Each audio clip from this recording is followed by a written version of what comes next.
Welcome to the Church Brand Guide podcast. My name is Michael Prasad. Today we are jumping into the topic of creating a culture of creativity within your church. So how do you develop that culture so that you've got just an environment where you're innovative and seeing really great results of people coming to your church because you've got this creative vibe about you. The great churches today are ones that are not just doing what's always been done, but they're really looking at what's happening around them and then creating an experience that people are eager to engage with because it's relevant. It relates to people. So our guest today is Nick Agimudie. He's actually with a creative agency. So it's kind of what they do all day, every day, working with churches specifically to create elements that are designed to get more people to come to those churches. And he's going to share with us some great concepts on creativity and what it takes to have that culture within your church.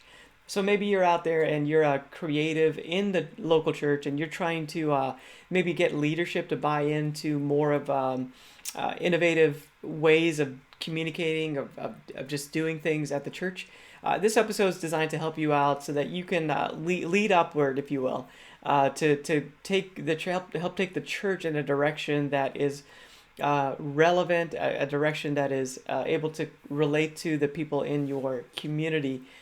Culture is it's evolving, it's changing all the time, and sometimes churches just don't keep up with that. The churches that do are the churches that are able to see more people showing up. And really, that's what our purpose here at Church Brain Guide with this podcast. We want to serve you as just a communications director to kind of guide you, be one step ahead, and get you prepared for what's coming up, and give you tactics and techniques and different principles that are used in the branding world, where companies use these and other churches use these ideas to reach more people and to really make a bigger impact. So that's what the purpose is. We want to see you, the way I say it around here a lot, and you've probably heard it on this podcast many, many times before, but I want to help you see more people come to your church, more life change taking place as a result of that, and ultimately more people contributing to the vision that God has given you. Hey, I want to let you know about a great resource that I just developed. It's a Christmas package. This is something I'm trying that's fairly new, where instead of working one-on-one with a client, so I have an agency where I do work with churches one-on-one to develop their branding, also maybe create some packages around a major event for that church. So what I've done is I created a major package for Christmas. So at the time of this recording, it's early October, and I just want to get you ready for Christmas so that you can win as far as just having a great event, a great experience, and promoting it really well. So I guess win with promoting your Christmas. The idea is that Christmas is a great time of year to invite new people to come to your church that probably wouldn't come otherwise or any other time of year. So why don't we just make sure we take full advantage, promote it really well. So the package includes everything from screens and printed handouts, banners that are big and large and oversized, and posters.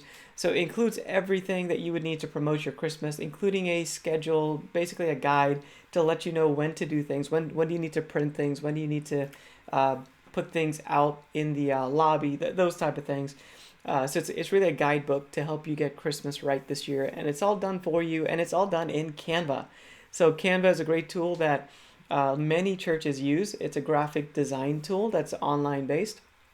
So I went and created everything in Canva to where you get the files and then you can make edits to it, change it to your time, your location, put your logo in there. But the design's already intact. The fonts are already chosen that just look good together. The placement of everything is already put together to where it just looks good, and it's going to be relatable. So all you have to do is then go in and change the information to your church's information. So instead of spending upwards of $500 or $1,000 trying to get a branded event package put together, you can get this package, and hopefully it's a blessing and it helps you if you're in that arena where you're just trying to play catch up, like most churches are. You're just trying to keep ahead by a week or two when it comes to like promoting and communicating what's happening at your church. So we're going to get into our topic with Nick Agimudie, and we're going to be talking today about developing that culture of creativity within your church. All right, hey everyone, welcome. Today we are on with Nick Agimudie, and we're going to be talking about creativity in the church. I'm super excited. Nick and I met at a conference. Nick, how's it going? Man, it's going so good. It's fall. People are coming back to church, and we've been helping out a lot of churches recently with campaigns and launching, and so just been super busy, but I can't complain, man. It's a good season. Yeah, thanks for coming on to the podcast. We hit it off really well just at this conference. And I was like, man, I'd love to have Nick on. So I really appreciate you being on with us and sharing some knowledge and helping our audience to understand about creativity, the church world. That's kind of our lane anyway. So why don't you introduce yourself a little bit? What's your background? Yeah, so originally I'm from Trinidad. I know you're from Guyana. Oh So yeah, that's right. The Caribbean vibe. we got Caribbean vibes. You are chicken curry. I'm curry chicken. So we say it differently. We'll get you straightened But out sometime. yeah, we'll work on it. But man, I'm a local church guy. I actually started not even intending to be in ministry, but then ended up just falling in love with the local church. Served kind of in the worship team for a while. Became a worship pastor at a local church, and then eventually moved into kind of a creative director role for a season. And then about a year and a half ago, I joined Yellowbox. So Yellowbox Creative is an organization that basically exists to develop creativity in the local church. So we basically help fill in creative gaps for churches, starting from like visual identity, moving into websites, graphics, videography, things like that. So there's a lot that we can do, but really the core thing is helping churches to develop creativity in the local church. So if we're doing it right, what that means is we're actually working ourselves out of a job. So you're a big creative guy. Like you said, you had a hand in a lot of different things. And even now, like it's everything from video to web development. But talk about creativity in the local church. Like what's the status of that right now? Yeah, honestly, it's been an interesting, 18 months, I think, for the church in general. For creatives, I think it's been tough. Everybody's had to pivot in some form or fashion. And I think just options have opened up for a lot of people in terms of just like what, the pause, the great Selah, if you will, of 2020, gave creatives an opportunity to stop and say, hey, what are we doing? How are we doing? Where am I at? And I'm really kind of take inventory. And then in the midst of all of that, the Zoom culture that we're in, and remote working culture, a lot of people just either through circumstances or through curiosity, doors have opened. So we've noticed 2021 has been a lot of turnover in churches and amongst creative teams. And really what I found, so I'm a worship pastor as well. I help lead worship at a church, and I have over the years. And one thing I've noticed is what keeps people around is your culture. And so if your worship culture will keep people. I know I've had musicians sometimes leave because like they've had offers for money to go play at other places, which hurts, but it also makes me kind of ask myself, okay, I either get bitter or better because of that. So what is it that keeps people around, that keeps people in my culture? And this is why culture is so important in creativity, is you want to have a creative culture and in your church that is attractive to people no matter what, and really move beyond the transactional. Hey, I need you to do this and make this happen because Sunday keeps coming, and kind of move into a, man, we are in this, we're in relationship, and really place value on the most important things in the weight that they need to be to help set your culture. Yeah, that's good. Yeah, you're right. COVID has really heightened things when it comes to creativity and just being creative as far as, how do we get the messaging out there in a way that's maybe different from before. As far as like the health of creativity in the local church, like what do you see just from your perspective? Like as a church, as the Big C church, like are we getting better at this? I think we have to be getting better. I think like I said, there's been a tearing down, but I also feel like a lot of churches are looking at the health of their church, looking at the health of their team, looking at the health of their staff.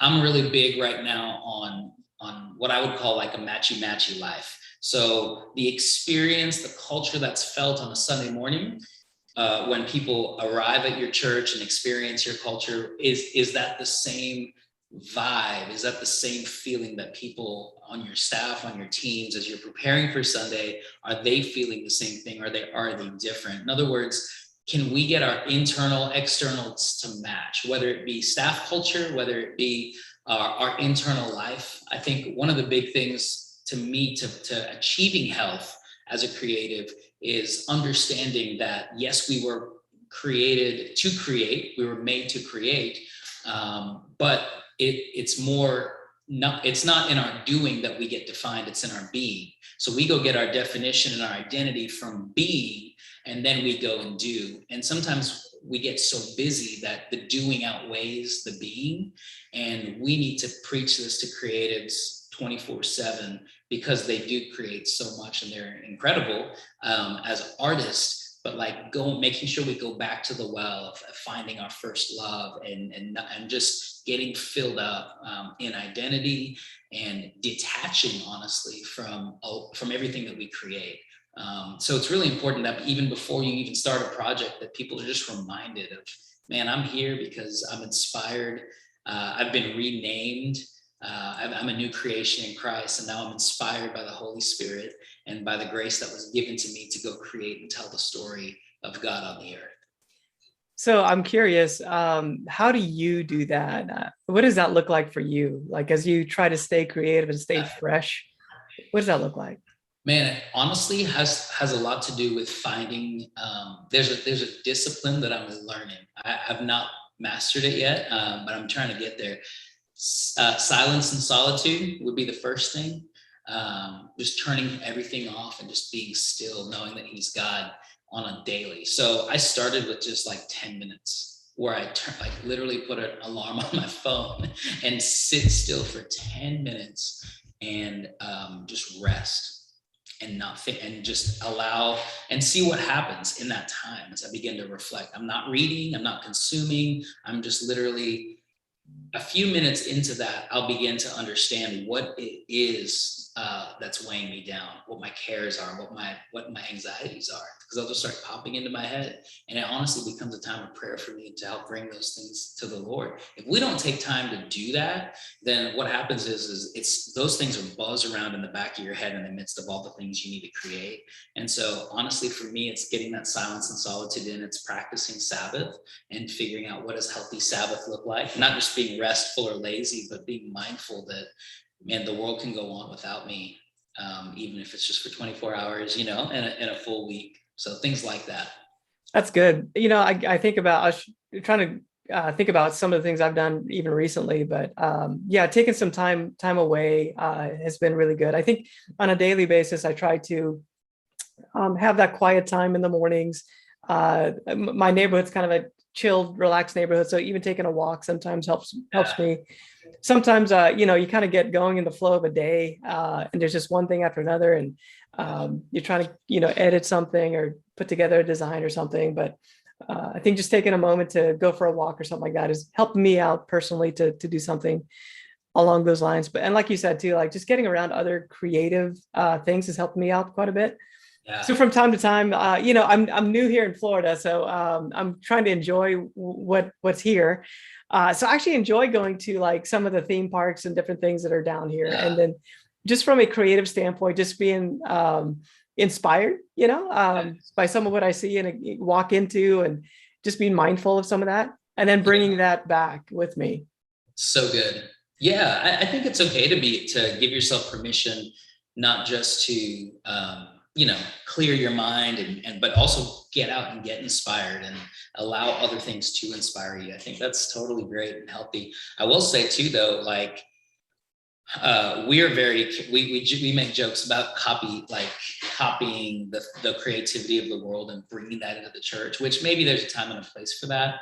But really, like, we have a direct connection to the most creative force in the planet, which is creator God. He spoke the universe into existence by his creativity.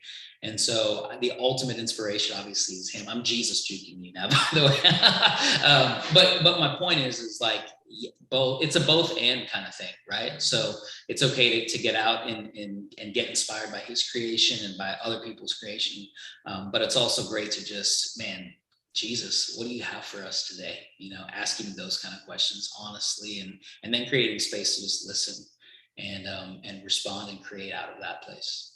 So how do you lead creatives? I'm just curious, like from your perspective, like there's some pastors that listen to this podcast, and there's some other people that are communications directors, and they might have some volunteers that are under them that are also creative people. Do you have any thoughts or tips? I know you've been in this world for a little while, of how do you keep creatives, engaged, but also inspired? What I have going for me is that I'm not great at design. I work at a creative agency, but I'm not great at design, videography, a lot of these technical things. So I can't even really speak their language a lot of times. And I view that as a strength, because what it allows me to do is connect with them on a personal level, relationally, and build trust. And so that's going to be the core, like talking to somebody who creates about anything but what they're creating, and finding time to keep that balance of man, how's your soul, how's your heart, and not just staying up at that level, but like working on developing their character just as much as you want to develop their talent and heart and gifting. I think is going to be the most important thing. I think character right now is the thing that like most people need to catch up with their gifting and talents, because we can get really good at stuff. But man, if you're on staff at a church, you want their character and their heart. Like I take heart over talent every day of the week. And like, again, if I'm leading a worship team, I'll take the guy who messes up a couple times on a Sunday but has the best heart, over the professional musician who I could pay to come in and play it. Just because in what we do, you have to do it with your heart. You have to do it with your heart in it, because that's just, I don't know any other way to do ministry other than with our heart in our sleeve, and I think that's you can't do creativity detached from that, if that makes sense. Yeah, I think I found too that values, having some values that are defined, it helps with that. Yeah. So, heart is great. And I think sometimes we need to define that a little bit of like, hey, what is like, I don't know, grit, like, we do things that are difficult, but we figure out a way to get it done, or, whatever that looks like. But some having some values in place, it kind of helps everybody to unify around like, hey, this is the way we do things around here. And it gives a little bit of like a punch list to these are the things that, when we say creative, like this is what we hang our hat on. Yeah. No, 100%. I mean, I think, if there's one thing I would say that everybody, like if I were going to order maybe the value of how we talk about creativity and how to lead creatives, we put the highest value on people first, right? So I want my team to know how much I love them, how much I value, they're on team for a purpose, and all of those things. The next thing you want to do is to develop a process and put weight and value on your process. Then the third thing, once that creative process is established and everybody's agreed to it, both the people who are approving things and the people who are developing things, once that process is developed, then you're going to want to go into valuing actual production or projects, whatever those things are. And so if the project doesn't come out right, we may need to scrap that. It may be that something in the process is broken. But what my encouragement is, you don't want to throw away the process just because the project came out wrong. And you really don't want to throw away the people if your process is broken, right? So sometimes we'll jump over the thing that we value them and hit the things that we value the most, when really maybe there's something in your process that needs to be tweaked, or something in just how the project flow worked that needs to be revisited. But a lot of times we'll just skip the process and the projects and go straight to, we have a people issue right now. Which those happen. I'm not saying they don't. I'm just saying that when it comes to dealing with creatives, we evaluate the projects and the process first. Then if there's a people issue, we get there.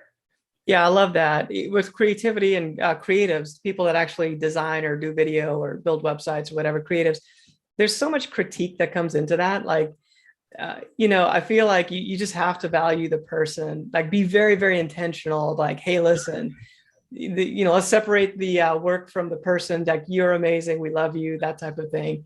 Because they're critique's part of the game, right? Oh, 100%. Critique is part of the game, but also as relationship is part of the game too. Yes. Just as much. So, truth and love. And truth and love equals authority. So you can, but it's like a jalapeno. If I just give you a jalapeno and say, man, just eat this, it's not going to be good going in, probably, or coming out. But if I say, here's a jalapeno, we're going to put some cream cheese in it and wrap that thing in some love and some bacon, and then we're going to grill it, man, it's palatable. I can handle the truth because it was wrapped in love. It was wrapped in bacon. And so that's my jalapeno popper analogy. But that's what you want to do in anything, whether you're leading a creative team, whether you're leading a staff, is make sure that you're giving people truth. But then there's sometimes where if it's not wrapped in love, it can damage a relationship, and we just got to be aware. There has to be kind of that social awareness of what's going on, and it's not easy, and it's different for everybody. You have to understand personalities and connect with them, but it's a lot easier when you're proactive about connecting with people before, during, and after your process and your projects. So, man, develop it at the people level, then move into your process, and it makes your process and your production, what they produce, so much easier. That's a whole lot smoother when they know, man, we love you, we're in it together, and if this project doesn't work, you're not leaving. Yeah, I love to get practical. Just a couple quick thoughts on the process piece of it. Like, have maybe a package of like, this is what we do for Christmas, and like this is our event promotion package. We do these things. We have a screen, we have a banner, we have these social media posts, we have a postcard mailer that we do internally. Like, just have maybe a stack of like, this is what we do, and then from that you can maybe add or take out something. But going into it, like, you just know, like, months ahead of time, this is what we're going to need. And then you can work in advance too. You can set up your Photoshop, document to have dimensions already ready to go, those type of things. Any other tips that you can think of that's very practical of like, hey man, process, this is what this could look like?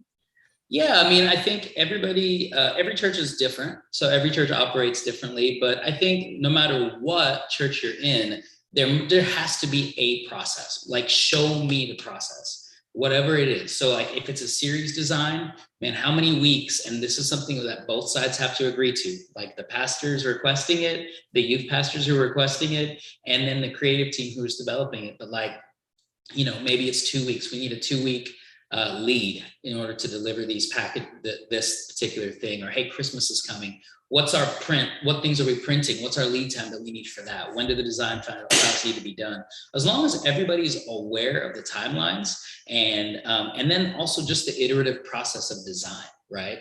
So I know sometimes, like with us, we'll do 2 concepts for, if we're to get into series, for example, we'll do 2 concepts for a series. And then based on that, we'll get feedback. There'll be a couple minor tweaks. And I think we say, like, I'm getting super practical, by the way, but like, we'll do 3 revisions to the direction that you pick of those 3. So we're going to pick one. Okay, great. So we picked a direction. Now we're going to give you 3 revisions if there's that much that's needed. And so that's loosely a process, but at least it's defined, and at least both sides know what it is going in. And then it helps to manage expectations. The clearer you are about your process, the clearer you'll be able to manage expectations, and because unmet expectations lead to frustration. And I just know that there can be that on both sides. But if we know what the rules are, like, creativity is simply problem solving. That's all we do, is solve problems. And because if I gave you a blank canvas, I'm giving you another analogy. If I give you a blank canvas and I said, paint something, you'd be like, what do I paint?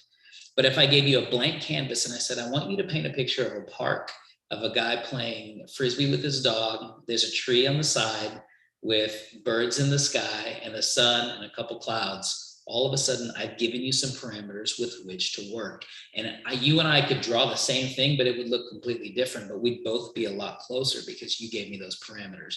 That's what a creative process does. That's what a healthy creative process does, is it gives people that bullseye, that thing to aim at and hit. And within those parameters, creativity can flourish.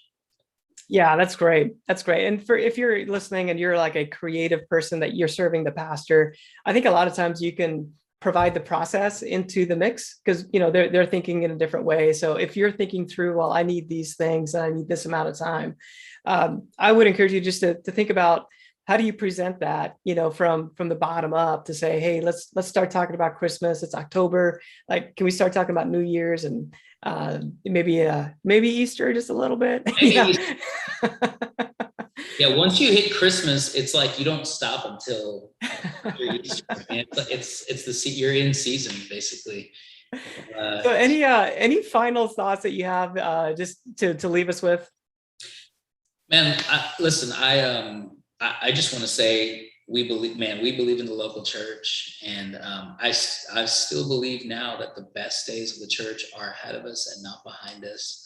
And I just think that everybody all around, whether you're a leader, whether you're a creative, we got to stay filled up and connected to the identity that Jesus has given us and continue to be deeply formed by him in the midst of divisiveness, in the midst of all the issues that are in the world. I still believe, our best days are in front of us. There's still more people that need to hear about the love of God, experience and encounter that. And I believe that God is going to continue to raise up people and generations that are going to see his goodness, speak of his goodness, tell of his goodness, and help tell that story visually through music, through art, through all the creative avenues that we have. And because that's what he does.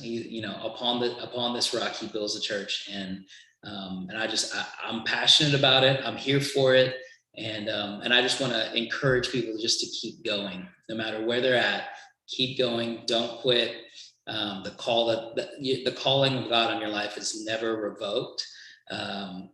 It just stays with you forever. Titles can come and go, but who he's called you to be from the very beginning, that never changes. That's good. So good. Yeah. And I love that because I think this idea of creating a creative culture in a church starts with that mentality of, God is the creator and we are, he's using us to be creative in our communities through the church. So I love that. I love that. Thank you for sharing that with us and for hanging out. And by the way, just to make it, it's my show. So I just want to make sure that we're clear about this, that it is chicken curry. Before we close it out. I want to eat some of that chicken curry. Let's make it happen. We should, man. We need to hook up, do this thing right. Let me come down to Florida. Let's do it. You're in Dallas, is that right? Or Tulsa, Oklahoma. Oh, that's right. Yeah. Tulsa. That's right. Yeah. All right. So let's just wrap it up. How can people get hold of you if they want to connect with you? Yeah. So, if you guys are interested in Yellowbox specifically, go to our website, yellowbox.co. You can send us an email. You can send me an email, nick@yellowbox.co, or even hello@yellowbox.co. And we'd love to chat. If whether it's consulting strategy, any questions you may have about any of the content we talked about today. Yeah. Awesome. Hey, Nick, thanks again for being on the show. I really appreciate you coming on. Thank you, Michael. Take care. Hey, thanks for joining us today on the podcast. I hope this really helped you as you're looking to get that culture created where you're seeing innovations take place. It's doable. You can do it. You might have to keep at it for a while to take place. I remember working with a client where they were trying to shift the culture from what it was, which was kind of stale and had just been in decline for quite some time. And it probably took them a year to get some good traction with just creating an innovative and creative culture within the church. And now today, about 3 years later, they are one of the most innovative churches within their denomination that they're a part of. But it just took a little while. It actually started with putting a TV, taking down the bulletin board in the lobby and then putting up a TV, like a big, large TV, so they can have slides that flip through. So again, this church that I'm talking about was just at a point where they were doing things very, very old school, like bulletin board in the lobby, old school, and they wanted to innovate. And one TV is what it took to kind of kickstart that process, where people started to buy in. You kind of at first balked at the idea of like, hey, where'd our bulletin board go? And then they accepted the TV of like, hey, this could work. So it was an older congregation. They wanted to get younger, but without kind of ruffling too many feathers within the congregation. So I know there's probably several of you out there that know exactly what I'm talking about, where you have an older congregation, you're trying to guide them towards being a little bit more innovative, and this is maybe just the episode to help you kickstart some of that within your church culture. It takes a while to change culture. It takes a persistence, and you just have to keep going at it. By the way, that church, they started with the TV. Eventually, they moved into the auditorium and took some plants off the stage. Used to be in church world, you'd have a lot of plants, the fake plants on the stage. And then they got to some bigger things where they just began to make changes. They eventually got rid of pews and went to chairs within the auditorium, and made other changes throughout the facility. And the service experience changed as well. The way that they produced the service began to change, where they had video announcements and did an online live stream. And when COVID hit, they were actually well prepared for it. They saw an increase in giving, even throughout the pandemic where they were shut down. So they made the changes in the right amount of time, where during the pandemic they actually did just fine. So anyway, just be persistent, create that culture of creativity. Hopefully this inspires you and gives you some ideas of how to do that today.